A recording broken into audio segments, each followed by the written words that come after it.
చిన్నగూడూరు మండల కేంద్రానికి సంబంధించి ఈ జిన్నెలవాగు గుండంరాజుపల్లి పగుడుపల్లి గ్రామస్తులైన బొజ్జనపేట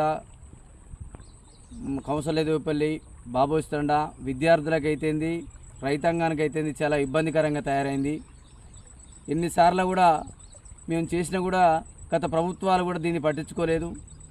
చాలా విధాలుగా దీన్ని ఎన్నోసార్లు కూడా కొన్ని ఏండ్ల కాంచి కూడా మేము ప్రభుత్వాన్ని కోరినా సరే దీనికి ఒక పరిష్కార మార్గం ఇంతవరకు చూంచలేదు. కనుక విద్యార్థులు రైతాంగం చాలామంది కూడా మండల కేంద్రాలకు పోవాలన్నా కూడా చుట్టుపక్కల వాగు దాటి అవతలకు పోవాలన్నా కూడా వాగులో కొట్టుకుపోయి మళ్ళీ తేరుకొని బయటకు గుంజుకొచ్చిన అటువంటి సంఘటనలు కూడా ఎన్నో జరిగినాయి. ఇప్పటికైనా ప్రభుత్వాలు పట్టించుకొని దీనికి ఒక పరిష్కారం చూసి దీనికి ఒక బ్రిడ్జ్ ఏర్పాటు చేసి రైతాంగానికి విద్యార్థులకు ప్రతి ఒక్క ప్రజానికానికి ఇబ్బంది లేకుండా చూడాలని కోరుకుంటూ